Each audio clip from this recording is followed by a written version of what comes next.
राज्यात पाण्याची भीषण टंचाई, अवघा 22% पाणी साठा शिल्लक. मराठवाड्यात 8% पाणी साठा तर पुणे विभागातही फक्त 15% पाणी साठा.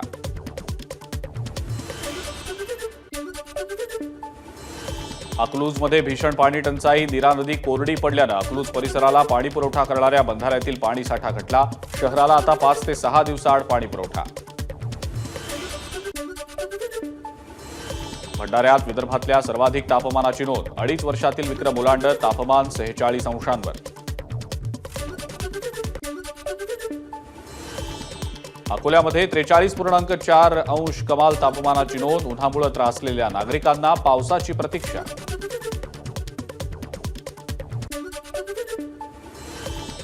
चंद्रपूरमध्ये 45.2 अंश तापमानाची नोंद तर ब्रह्मपुरी शहरात तापमान 45 अंशांवर.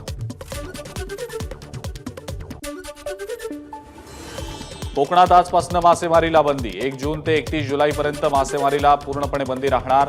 पावसाळ्याच्या पार्श्वभूमीवर प्रशासनाचा निर्णय. परभणीच्या पूर्णा तालुक्यातल्या कमलापूरमध्ये भीषण पाणी टंचाई, एबीपी माझाच्या बातमीनंतर गटविकास अधिकाऱ्यांकडून अर्धवट जलजीवन योजनेच्या कामाची पाहणी, विहीर आणि बोर अधिग्रहण केलं जाणार. धाराशिवमध्ये केंद्र सरकारच्या परिपत्रकामुळे 5,19,000 शेतकरी खरीप 2023च्या पीक विम्यापासून वंचित. परिपत्रक मागे घेण्यासाठी ठाकरे गटाचे खासदार आणि आमदार आक्रमक. पाण्याअभावी जळालेल्या फळबागांचे तत्काळ पंचनामे करून मदत द्या, ठाकरे गटाची जिल्हाधिकाऱ्यांकडे मागणी. मदत न मिळाल्यास मोसंबी उत्पादक शेतकऱ्यांसह तीव्र आंदोलनाचा इशारा.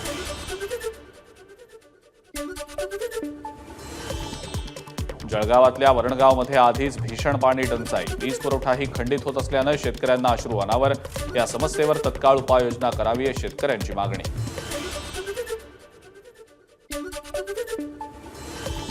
बारामतीच्या वाघळवाडी गावच्या मयुरी सावंतचं एमपीएससी परीक्षेमध्ये यश, राज्यात मुलींमध्ये प्रथम क्रमांकानं यशस्वी होत पोलीस उपनिरीक्षक पदाला घातली गवसणी. सर्व स्तरांमधनं मयुरी सावंतवर कौतुकाचा वर्षाव.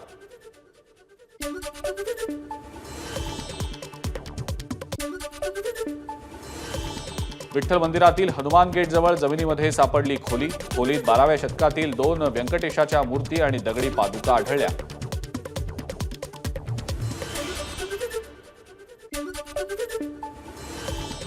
शेतकऱ्यांच्या दुधाला 5 रुपयांची सबसिडी योजना पूर्ण, 2 महिन्यात 3 लाख शेतकऱ्यांना 226 कोटी रुपयांच्या सबसिडीचं वाटप. पारदर्शकपणे योजना राबवल्यानं दूध संघ आणि कंपन्यांकडून सचिव तुकाराम मुंढेंचे आभार.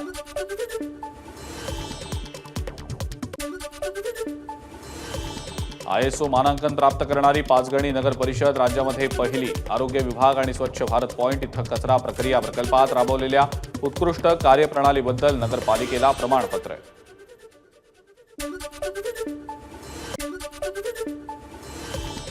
नाशिक विभागीय आयुक्तपदी प्रवीण गेडाम यांची नियुक्ती, आगामी कुंभमेळ्याच्या पार्श्वभूमीवर गेडाम यांची नियुक्ती.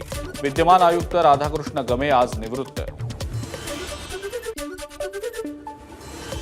बुलढाण्यात मलकापूर कृषी उत्पन्न बाजार समितीमध्ये भाजपच्या 2 गटातले वाद चव्हाट्यावर. माजी आमदार चैनसुख संचेती यांच्या गटानं सभापतींवर आणलेला अविश्वास ठराव संमत. भाजपचे शिवचंद्र तायडे यांच्या गटाला धक्का, 13 विरुद्ध 4 मतांनी अविश्वास ठराव संमत.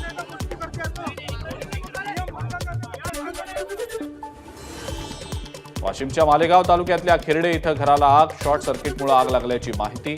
आगीमध्ये जीवनावश्यक वस्तू जळून खाक.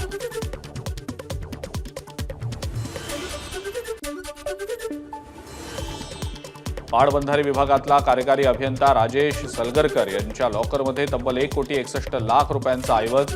परळीतल्या घरातून 21 लाख रुपयांचा ऐवज सापडला. सलगरकर याला 28,000ची लाच घेताना एसीबीनं पकडलं.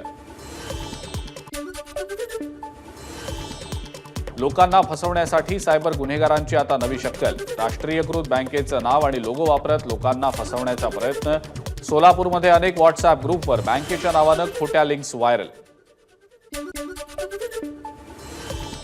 हिंगोलीतील व्यापाऱ्याची 3,13,00,000ची फसवणूक. अकोल्यातल्या 4 व्यापाऱ्यांविरोधात हिंगोलीत गुन्हा दाखल. गुन्ह्याचा तपास आता आर्थिक गुन्हे शाखेकडून सुरू.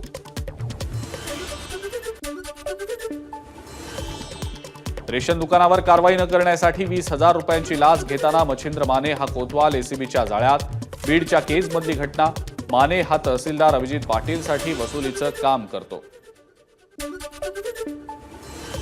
परभणीच्या गंगाखेडमध्ये बुलेट आणि कारची टेम्पोला धडक. परभणी गंगाखेड रस्त्यावरचा अपघात. 14 जण जखमी. जखमींमध्ये 2 बालकांचाही समावेश.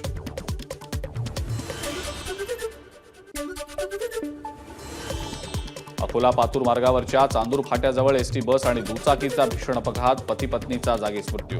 15 दिवसांपूर्वी झालं होतं लग्न.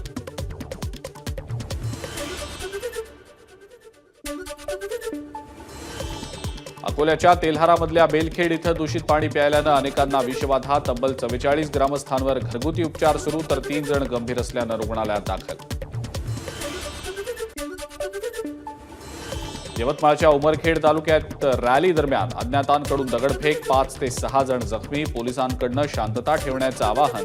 अहिल्याबाई होळकर यांच्या जयंतीनिमित्त काढण्यात आली होती रॅली. रायगडच्या म्हसळामध्ये माजी जिल्हा कृषी सभापतींच्या चालकाची गोळी झाडून हत्या. 3 दिवसानंतर लागला हत्येचा शोध.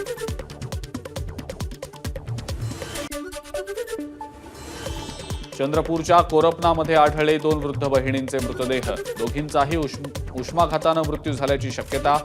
जिल्हा आरोग्य यंत्रणेनं फेटाळली. एका महिलेचा मृत्यू हृदयविकाराच्या झटक्यानं, तर दुसरीचा नैसर्गिकरित्या झाल्याची माहिती. अकोला शहरातल्या पूर नियंत्रण रेषेच्या सदोष आराखड्याबद्दल ठाकरे गटाचा आक्रमक पवित्रा. पाटबंधारे विभागाच्या कार्यकारी अभियंत्यांना घेराव. मोरणा नदी काठावरील ब्लू लाईन आणि रेड लाईन या पूर नियंत्रण रेषेतील तफावत दुरुस्त करण्याची ठाकरे गटाची मागणी. एबीपी माझा, उघडा डोळे बघा नीट.